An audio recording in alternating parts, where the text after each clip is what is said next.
AI 171 दुर्घटनाग्रस्त हुई और कई पैसेंजर इसके अंदर हताहत होने की संभावनाएं हैं।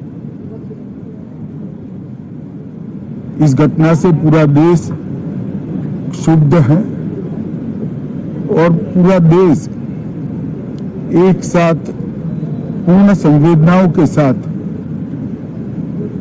ये जो दुर्भाग्यपूर्ण हादसे में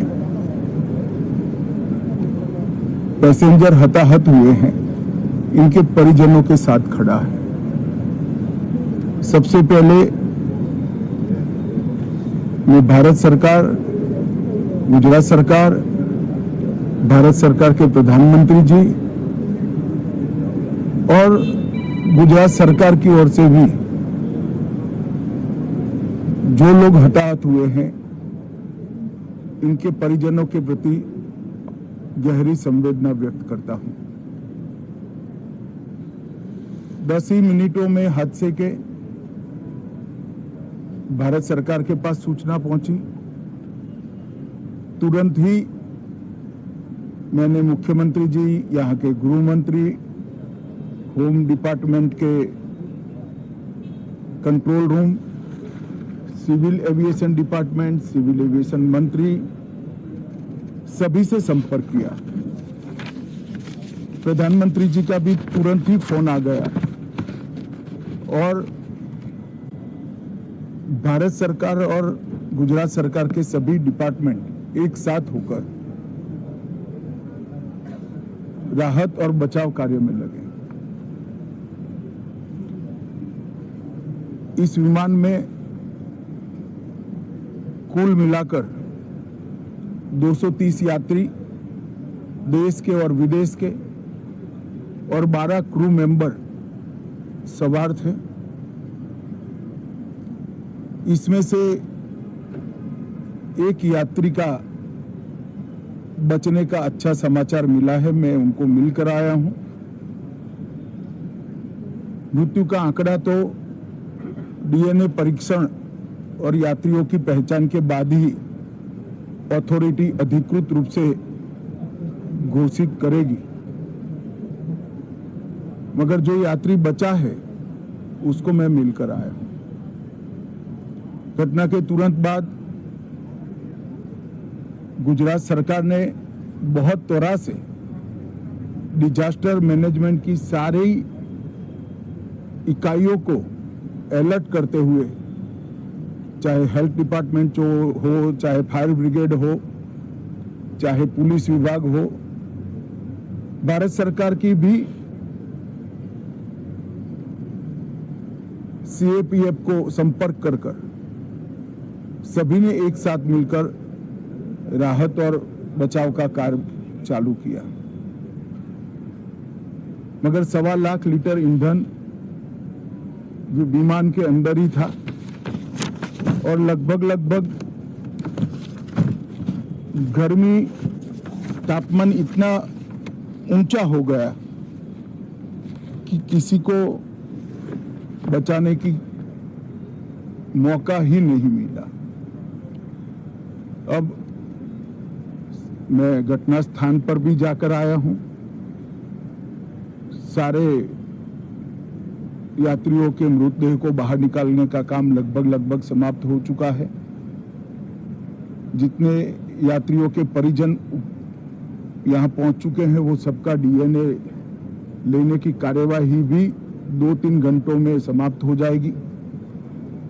विदेश में जिनके परिजन हैं, उनको सूचना देने की कार्यवाही समाप्त हो चुकी है और जैसे ही पहुंचते हैं उनके भी DNA सैंपल लिए जाएंगे और मृतदेहों की पहचान के लिए जितने मृतदेह मिले हैं, इनके भी DNA सैंपल लेने की कार्यवाही समाप्त हो चुकी है।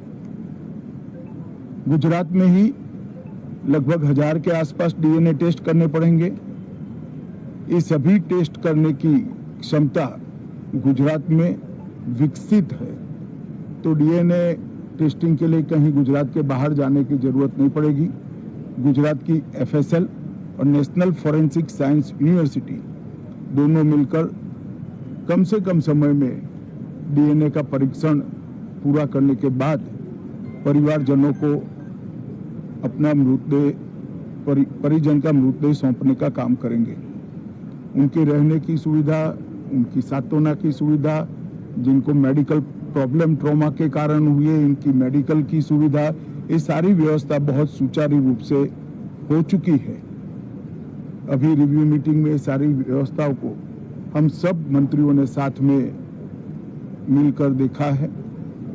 एविएशन डिपार्टमेंट ने अपनी जांच शुरू कर दी है और जांच तेजी से आगे बढ़े इसके लिए भी एविएशन मंत्री जी ने सूचनाएं दी है।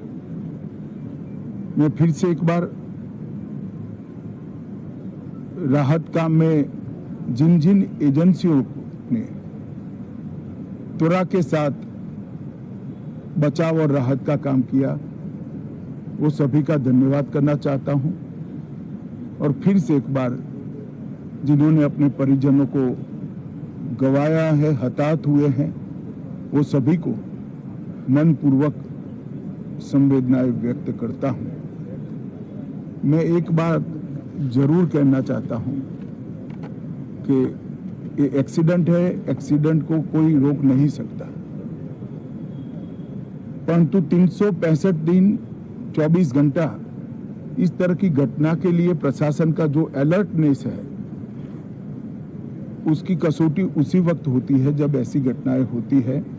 और आज गुजरात के डिजास्टर मैनेजमेंट की तैयारियों का एक प्रकार से दुर्भाग्यपूर्ण तरीके से मगर कसौटी हुआ और बहुत त्वरा के साथ यहाँ पर काम किया गया, वो पूरे देश के मीडिया के सामने और परिजनों के सामने भी आया है। अंत में मैं फिर से एक बार सम्माननीय प्रधानमंत्री नरेंद्र मोदी जी की ओर से, भारत सरकार और गुजरात सरकार की ओर से सभी हताहत लोगों के परिजनों के प्रति गहरी संवेदना व्यक्त करता हूं। धन्यवाद।